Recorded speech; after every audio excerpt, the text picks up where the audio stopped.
News when you want it with Bloomberg News Now. I'm Amy Morris. There's your closing bell on Wall Street, where the stock surge is showing signs of exhaustion. Traders are waiting for fresh catalysts amid risks from a labor market slowdown and sticky inflation. And as always, we bring you the closing numbers each day here at Bloomberg. The S&P 500 is down 19 points. NASDAQ down 76 points. The Dow down 171 points. The 10-year Treasury yield at 4.14%. The 2-year yield at 3.6%. Intel shares gained about 6% in regular trading. As sources tell Bloomberg, Intel has approached Apple about securing an investment as part of efforts to bolster its business. While talks are early and might not lead to a deal, an agreement would further validate Intel's turnaround efforts.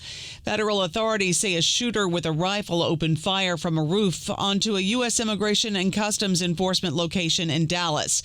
2 detainees were killed. 1 other was wounded before the gunman took his own life.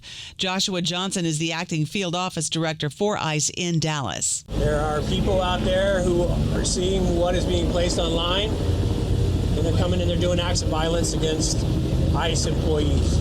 It's just got to stop. The FBI says it's investigating the shooting as an act of targeted violence. Republican Senator Ted Cruz. This has very real consequences. Look, in America, we disagree. That's fine. That's the democratic process. But your political opponents are not Nazis.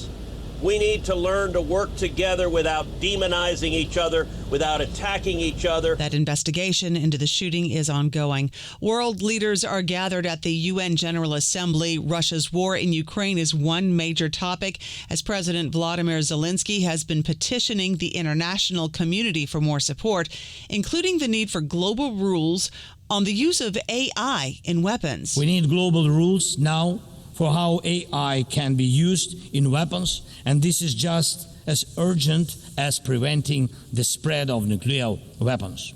We need to restore international cooperation, real working cooperation for peace and for security. A few years from now might already be too late. Zelensky told the gathering of world leaders that Russia's influence is spreading through Europe and that the EU should help Moldova with funding and support because, in his words, quote, Europe cannot afford to lose Moldova, too.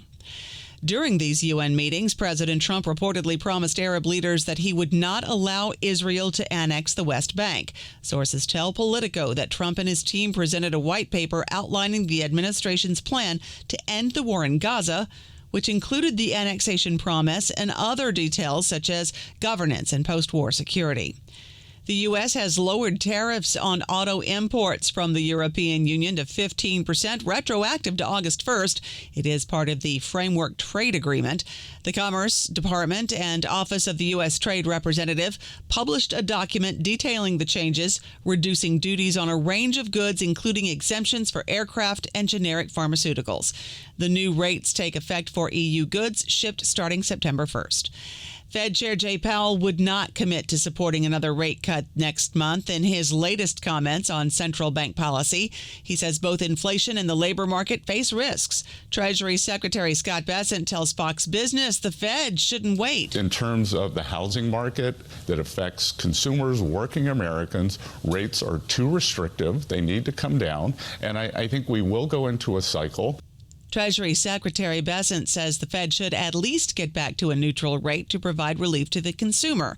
And Bessent says the U.S. is discussing a $20 billion swap line with Argentina and is ready to buy up the country's dollar bonds. Bessent says that'll give President Javier Milei a bridge until key midterm elections next month. Hundreds of federal employees who lost their jobs to DOGE cuts are being asked to return to work. The General Services Administration has given those workers until the end of this week to accept or decline reinstatement.